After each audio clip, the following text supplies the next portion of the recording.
Hello everyone, welcome back to the channel. I'm here today with a familiar face, Jannene Howse. How are you doing today, Jannene? Hi Robert. Yeah, we're enjoying the elements today. We are, we are indeed. We've been enjoying the elements as well as battling the elements. But there is some information we've got to put out there. It's fairly urgent. I think today's an appropriate day. It's now May, the 1st of May 2025. So we've agreed to call these the MayDay interviews. Right. And that may well be a apt and appropriate title for the topics we're going to discuss today. Right. You've got some very interesting information. Even to some extent, I'm a bit in the dark as to what's going to be revealed or disclosed, but very keen to get chatting to you and find out what's been happening since we last spoke on camera. Oh, Robert, it's hard to know where to start with everything, but I'll start with this.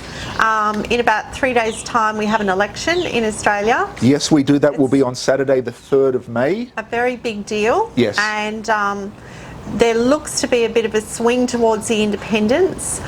So it's in the setting and the framework of the election that I'm sharing this information. I'm kind of throwing it into the ring, and I think it's extremely important that people are aware of it. So on the 13th of the 4th, 25, it was Sunday at about 1 o'clock. The Commonwealth custodians created, signed and read a new trust re-establishing the Commonwealth of Australia.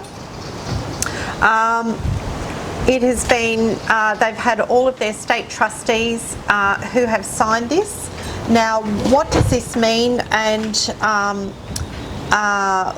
why am I talking about it? Well, first of all, what they're trying to do is to restore what has been stolen from Australians. In 1973, the Australian government took over from the original Commonwealth of Australia that was authorised in 1901 under our Constitution, and as a result, we've been usurped by a foreign power. There's only two realms on this earth. There is the power of Rome, and there's the British realm. And what happened was we were under Britain, and the Australian government represents the power of Rome. So how is that? Well, the Australian government is a Washington corporation, and what most people don't realise is that Washington was originally called Rome, just as the Rome in Italy is based on 7 hills, so Rome or Washington in America is on 7 hills. It had a river Tiber, and it was owned by Mr. Francis Pope, and it was made up of land from Maryland and Virginia. Yes. Virgin Mary. And so that is where Rome has set its base in America and called it Washington after America's first president. So being a Washington corporation, the word corporation means corpse, and for the Roman system of rule to operate, under the Corporations Act, they need to be interacting with a dead body, a dead person, and so the Australian government is a corporation, and it is a person in a legal right, but it has no authority. So we're going to start talking about the issue of authority. The Australian government represents an entity that has been stealing and killing and destroying our rights and our freedoms, our people, our land, our resources, and all over Australia people are suffering on every single front. I don't want to interrupt, but I do want to make one point, if I may interject very briefly. Yes, you're right, only 2 days from now, federal election across Australia. I agree with what you're saying. There's been a real surge of interest in the independent parties, the minor parties, the smaller parties. But one thing I've noticed, and I've actually been saying for a couple of years now, when I look out across the world, I've never known a time when people were more disillusioned by politicians. People are really, really distressed about the state of our, about the situation that we're in. There is the cost of living crisis. There's a homelessness crisis. There is apparently just the other day I was reading that Juries R Us mentioned that 300,000 people were losing their homes by the banks just foreclosing on them, and suddenly these people had nowhere to live. But on many levels, because we've got so many immigrants coming in, we're being displaced, and so there is a massive crisis. People are moving. They're moving from the city to the country. The country towns are really full. But what I'm trying to say is on many, many fronts we're struggling, and so people are looking for solutions. So what I want to share is a solution that is coming into view, and the Commonwealth custodians have made the effort to restore the Commonwealth Trust. They've issued a decree to restore the Commonwealth on the 11th of the 11th, 2021. And it was emailed to around 3,000 people in the Australian government nationwide. It was unrebutted. As you know, I proclaimed the restoration of the Commonwealth of Australia in mid-2024 to the Panel Channel, to yourself, yes, Robert. Yes. And there's been this latest action on the 13th of the 4th, which is a trust for the protection of the Commonwealth, signed into being by Keith and the trustees, state trustees. Okay, so that was on the 13th of April? 13th of April, and it was in Hyde Park in Sydney, near the Anzac Memorial. You mentioned also Juries R Us, which is, of course, is the John Wilson organisation. Yes. And he is also a regular presenter on the channel. That's right. I know that you know him. Yeah. So you would direct people towards something on his website? No. I was just referencing. Oh well, yes, but I was just referencing just a point that was on his website. Okay. What I really want to highlight is that the problem, as some people, there's a website out there and it's called Stop the Rot, Sack the Lot. Yes. And I would like to add another little term to that, and that is that the rot starts at the top, and until we take out the top, it won't stop.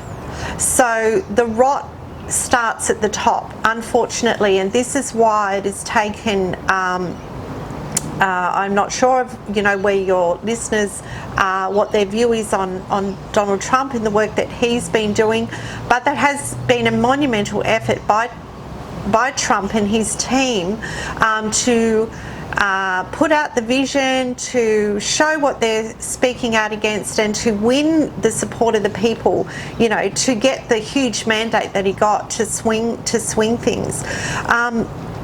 And so this information that I'm about to share hasn't had that kind of airing. People are not familiar with this. This is a new topic. It is new information that needs to be tabled in the light of this election. And the situation, and it's quite extraordinary, there is it all comes down to the law. As I mentioned, there were two realms. There's the realm of the papacy and their laws, which have been introduced into Australia under uni-joint law, but our original rights and freedoms are protected under the common law of Britain, of the Commonwealth of Australia. And so we've actually got two realms fighting it out here in Australia. And what's happened is that the Australian government have taken over, and gradually our rights and our freedoms have been subverted. We haven't understood how it's been done. If you want to learn about it, go to the download the free compendium at the Commonwealth Custodians, and there's 4 steps to freedom there. But in terms of what's going on at the top, I want to talk a little bit about what's going on at the top. Sure. And why we need to start to look at the top. So, and the law. So I was saying how there's two realms. The two realms have two separate jurisdictions, and the jurisdiction of common law under the Commonwealth of Australia is where our rights are protected. But there is a imperial law that has been imported into Australian law, and that is known as the Bill of Rights, the English Bill of Rights 1688 and 1689. And this Bill of Rights is extraordinary because we have never known in Australia that we actually have a Bill of Rights. There has even been a book written by Jesuit Frank Brannan saying, should Australia have a Bill of Rights? Well, guess what? We have a Bill of Rights, and they don't want us to know about it. It was imported from Britain, and this Bill of Rights is essentially Britain's constitution. And this Bill of Rights gives us an incredible platform on which to stand for our freedoms. And here's the good news I want all Australians to understand. This Bill of Rights states that this kingdom is a Protestant kingdom, which means that this is the Kingdom of Britain, which means that Britain is a kingdom of protesters against the abuse of the papacy. The papal rules and dogma and canons and so on have been found over the years to reduce and restrain and restrict people's freedoms and their rights. And Britain has got a huge history of this, of battling the papacy and all the things that they've done, you know, to the nation. And so we have the Reformation Parliament that was launched by King Henry VIII from 1529 to 1536. Are you familiar with that, Robert? I know that you lived in Britain for a while. I don't know a lot about it, but I did want to touch on the fact that now that you've mentioned the papacy, obviously in the last few days we've actually seen the death of the Pope in the Vatican. Right, exactly. And that was amazing because that happened on my birthday, and it happened after I went to the National Day of Repentance in Canberra. And we were on the grounds of Parliament House, and we were repenting, you know, for the things that we've done and for the things that our, you know, families, on behalf of the communities, on behalf of the nation, on behalf of our leaders. And we really sensed like a spiritual shift, you know, a sort of a sense of freedom after we went through this process of repenting. And it was amazing because it was only an hour later or so as I left the National Day of Repentance that we got word, you know, that the Pope had died. Now that is highly significant because I'm going to start talking, I'm going to share some very blunt, bold information. I know I'm putting my life on the line in sharing this information, but we have to face the truth. If we can't stand on the truth, we're not in reality. So we have to orientate to reality, and to orientate to reality we have to face the truth. So you mentioned the Jesuit Pope dying.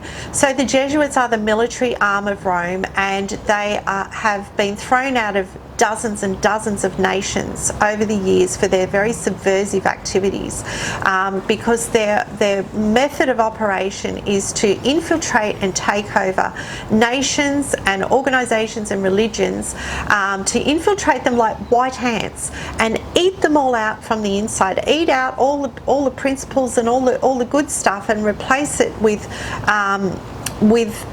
the really bad stuff that is really injurious. And so when the Jesuit Pope took over, he took over to launch the COVID attack.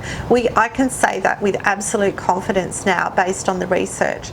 So back to the point that I was sharing, Britain had faced and experienced the control by the papacy for many years, and under King Henry VIII they launched the Reformation Parliament that went for 7 years from 1529 to 1536, in which they basically eradicated the papacy and all of their agencies from any source of power in the nation. And they set the nation back on a footing of establishing the rights and freedoms of the people.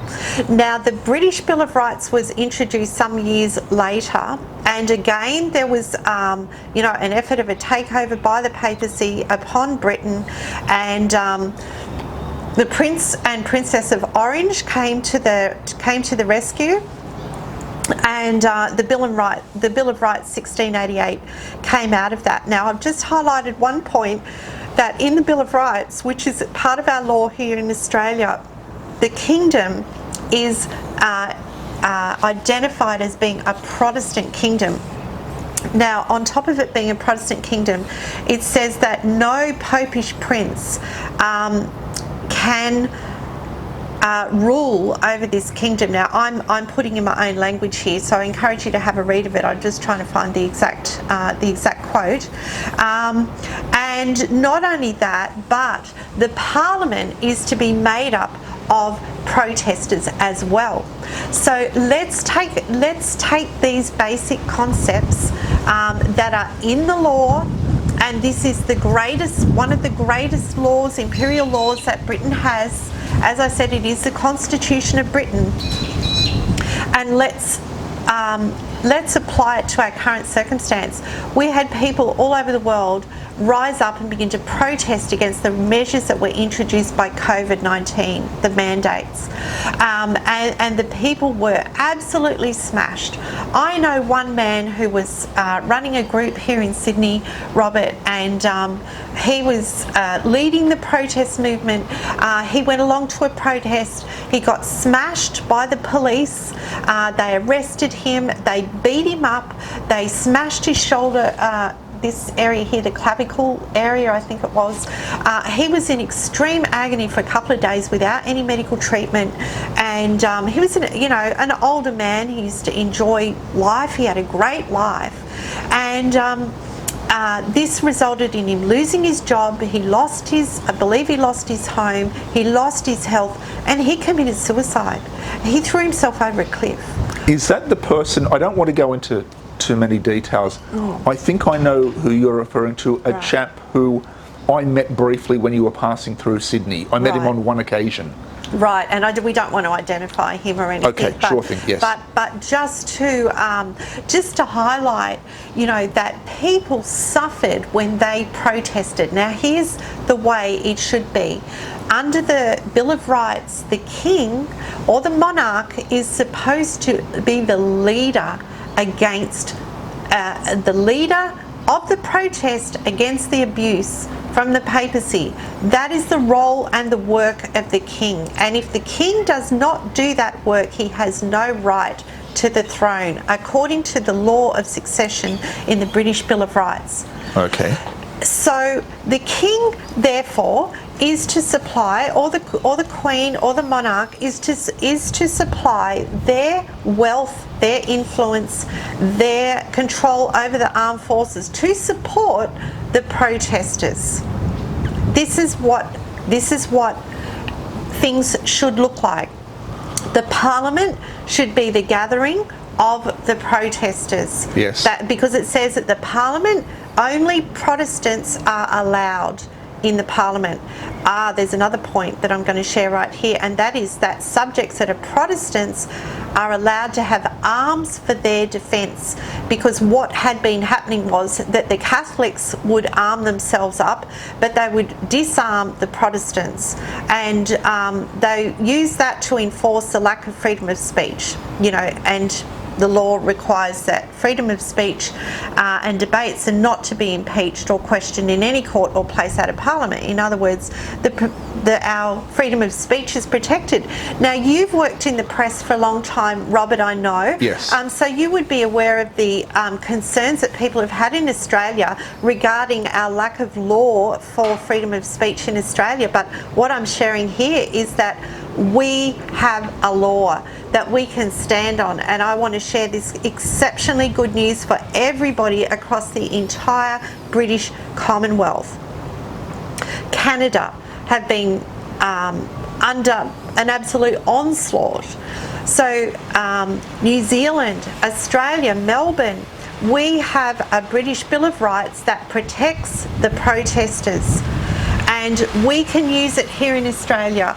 And so that's what I want to share, Robert, and just go over those four main points. Number one, the king is to be the lead protester. He's to be a faithful protester. That's involved in his oath. Yes. And or the monarch. Number two, The Parliament is to be made up of protesters. Number 3, the protesters are allowed to have arms for their defence, and there was a 4th point which I've just forgotten right now. But anyway, this, I believe, is exceptionally good news, and we'll move on to the next point. Thank you.